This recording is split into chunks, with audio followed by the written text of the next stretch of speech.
Salut à tous, ça fait très longtemps qu'on ne s'est pas vu. Vous avez été pas mal à me demander des vidéos et à se demander aussi pourquoi il n'y avait plus rien sur la chaîne. Et il y a une petite raison à ça. Je pense que vous pouvez déjà potentiellement le comprendre à ma voix, mais j'ai transitionné. Donc j'ai pas envie qu'on en parle indéfiniment, on n'est pas là pour parler de ça. Je suis là pour vous partager des choses sur la musique. Mais ça a été difficile pour moi de franchir le pas que de vous refaire des vidéos, puisque j'avais la possibilité du coup de refaire une chaîne YouTube ou de reprendre celle-ci, mais vous m'aurez jamais retrouvé si j'avais créé une nouvelle chaîne YouTube. Donc on repart sur celle-ci, mais cependant les vidéos qui étaient là avant, étant donné que je les trouve intéressantes, je vais les laisser. Ce qui fait que c'est compliqué pour moi qu'il y ait les deux visuels en même temps. Bref, on s'en fout. Je pense aussi que j'ai eu beaucoup de mal parce que, comme vous le saviez, j'avais un studio d'enregistrement, je produisais des gens et j'ai perdu toute ma clientèle à partir du moment où j'ai transitionné. Ça a été très violent pour moi. J'ai toujours de grosses problématiques budgétaires à cause de ça. Donc voilà, j'ai beaucoup réfléchi parce que je ne voulais pas me confronter à de la violence. Donc je vous le dis directement, on n'est pas là pour parler de ça, on s'en fout, on passe à ce qui est intéressant ici, qui est la musique. Et le premier à qui ça pose problème, et ben je t'invite à partir, à aller voir ailleurs. Et si jamais tu viens m'emmerder avec ça, bah tout simplement je te bannirai. Voilà, comme ça c'est dit.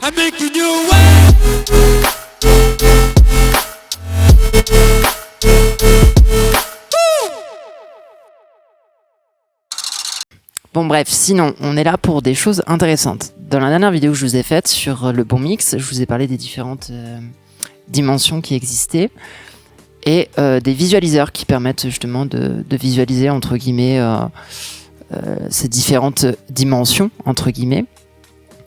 Et je voulais faire une première petite vidéo pour revenir, pour vous redire voilà, que je reviens, qu'on relance tout ça, etc. et tout. Et vous partager du coup un metteur que j'utilise énormément en ce moment, qui m'aide beaucoup à visualiser un peu tout ce que je fais, surtout pour le sound design. Mais il a l'avantage déjà de pas être cher, d'être facilement accessible du coup, de prendre très peu de place sur l'écran. Vous allez le voir, mais moi il prend vraiment juste une bande sur mon écran et il y a tout qui est disponible dessus, donc ça c'est vraiment cool. À savoir que du coup il y a un oscilloscope, il y a un spectrum, il y a un metteur vectoscope, bref il y a tout ce qu'il faut. Et en plus de ça, il est facilement modulable. Voilà, vous pouvez mettre ce que vous voulez, vous pouvez dégager certaines choses, vous pouvez garder uniquement ce qui vous plaît. Vous avez plusieurs couleurs. On le voit beaucoup partout en ce moment sur Instagram, parce qu'il est vachement utilisé aussi pour des visuels et tout. Je vais vous montrer comment il fonctionne de toute façon. Alors attendez, je vais juste dégager ça. Tac, hop, on est parti. Voilà. Donc il se présente ici. Vous pouvez le voir en bas ici. Voilà, c'est Millimeters. Donc vous pouvez le retrouver ici. Alors le gros avantage c'est qu'il fonctionne sur vos dos, mais aussi sur votre ordinateur, pardon, excusez-moi. Vous n'avez pas besoin en fait de l'avoir en VST. C'est-à-dire que en fait pour l'avoir, vous avez juste une application qui s'appelle Millimeters que vous pouvez retrouver ici, que vous lancez et qui va fonctionner directement en fait sur ce qui sort de votre ordinateur.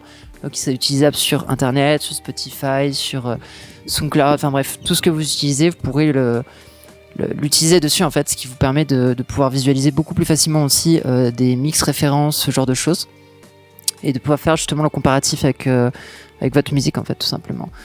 Si jamais vous voulez l'utiliser sur votre logiciel directement, vous avez un petit VST ici qui s'appelle Millimeter Server et qui vous permet de créer un serveur dans lequel il va renvoyer le son et l'application le récupère, et voilà comment ça fonctionne du coup en VST.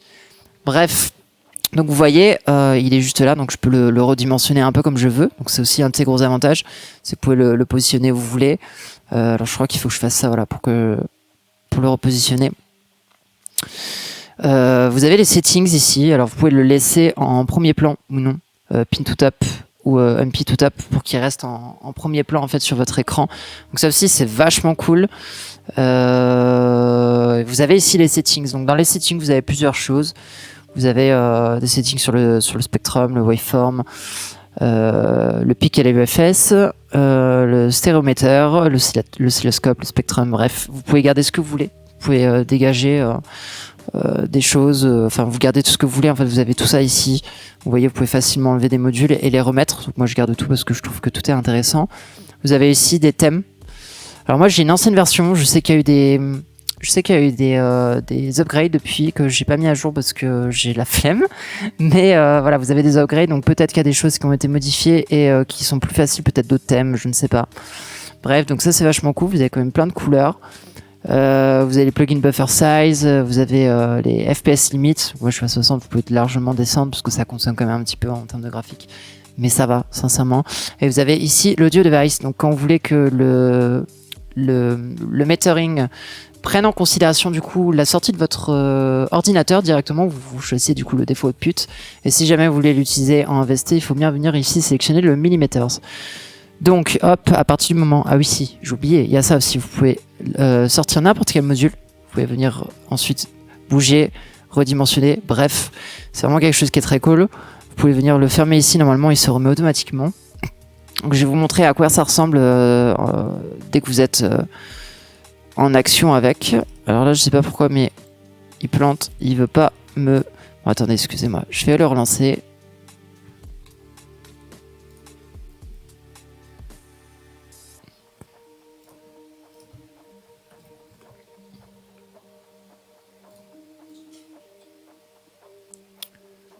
Voilà, bon, de très rares fois, il bug un petit peu. Il faut juste le relancer, c'est tout bon. Je vais vous montrer directement en action à quoi il ressemble. Hop, on est parti.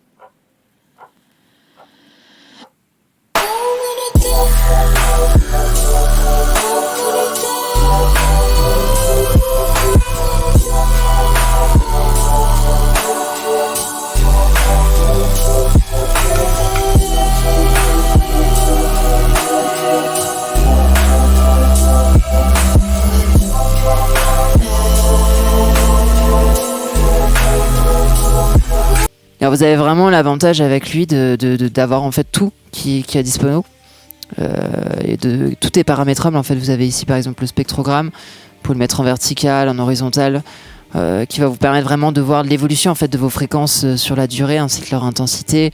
Vous avez le sharp, le classique, vous avez le linéaire, logarithmique, putain la vache, j'en ai chié. Et puis vous avez le brightening boost aussi, enfin bon bref. Tous des paramètres au final qui vont vous permettre voilà, de peaufiner le visuel et d'avoir quelque chose qui vous intéresse vraiment, entre guillemets. Bon, c'est super, j'ai la caméra qui vient de couper, donc on reprend, je suis désolé. Donc j'en étais à la waveform du coup.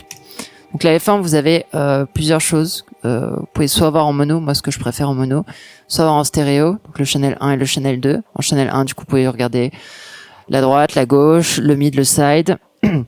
Et ensuite, vous pouvez sélectionner voilà un deuxième, là où vous avez la gauche et la droite. Vous pouvez aussi sélectionner le mid et le side, par exemple. Bref, moi je reste comme ça en mono. Vous avez aussi le multiband, ce que vous pouvez retrouver, vous savez, sur vos logiciels de mix, que ce soit Traktor, Serato. Vous avez tout simplement votre waveform en RVB qui va changer selon les transients, les intensités, tout ça. Bref, c'est plutôt pas mal. Vous avez en mode fast comme ça aussi. Donc ça c'est l'history. Et puis en mode slow. Bref, je les utilise pas, moi je me concentre vraiment là-dessus. Vous avez ensuite le piqué l'UFS, donc là il n'y a pas de... C'est le seul truc sur lequel vous n'avez pas de paramètre qui est changeable, parce que ça sert à rien. Mais voilà, ça va vraiment vous permettre de voir l'UFS instantané. Donc ça c'est vraiment cool. Vous avez aussi ensuite le stéréomètre qui va vous permettre de voir tout simplement votre stéréo, pardon. Vous avez plusieurs modes, vous avez ici en log, en ligne et en lisse. Alors moi j'utilise vraiment en ligne parce que de l'avoir en doublé, je m'en fiche, j'ai plus de visuels comme ça. Et le log, le désavantage, c'est que moi j'ai vraiment l'habitude des visualiseurs qu'il y a sur Isotope. Donc en fait ça me parle beaucoup plus, je vois beaucoup plus comment va réagir ma phase et ma stéréo comme ça que comme ça. Je trouve ça plus lisible, mais après vous faites comme vous voulez, hein, sincèrement. Si vous avez pareil en statique, RGB et multiband. Multiband est pas mal en vrai, parce que ça va vraiment vous permettre de voir vos basses, vos médiums et vos aigus. Moi, j'ai vraiment, comment dire, l'habitude de voir et de regarder avec mon stéréomètre comme ça en statique. Puis après, vous avez le bipolaire et puis l'uni, quoi, en utilisant le mode lean. Quoique, en fait, vous l'avez aussi en lug. C'est plutôt stylé, mais bon, le désavantage, vous voyez, c'est que ça prend quand même plus de place. C'est moins facile à regarder. Bon, après, vous avez votre oscilloscope. Donc là, qui va vous permettre de suivre le pitch, entre guillemets. Moi, je suis pas très fan du follow pitch. Je préfère vraiment suivre le cycle en fait, tout simplement. Donc après, vous avez un multi ou un single. Ça va vous permettre en fait de zoomer en x2 pour voir un seul cycle, ou si vous voulez voir plusieurs cycles. C'est pour ça que je mets pas le follow pitch, parce que je préfère voir les cycles. Ça me permet de voir beaucoup plus facilement en fait comment réagit mon oscilloscope et ma waveform, ma phase. Vous avez ensuite le spectrum. Donc là, bon, vous avez le smoothing. Le slope qui va vous permettre aussi de pouvoir réajuster un peu la balance entre guillemets visuelle de votre spectrum. Après vous avez FFT color, où vous avez juste du coup une sorte de spectrum quoi, tout simplement. Le boost pardon. Moi c'est vraiment ce que j'utilise, parce que du coup vous avez les deux, vous avez le FFT et le color bar. Je trouve que c'est très intéressant. Un peu comme vous avez au final sur l'EQ de FL Studio.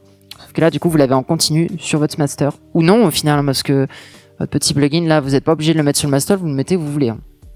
Donc ça aussi, c'est un gros avantage. Et d'ailleurs, si vous en avez plusieurs, si jamais vous demandez comment passer de l'un à l'autre, vous avez juste en fait à cliquer ici et il le change automatiquement pour le passer en primaire, quoi, tout simplement.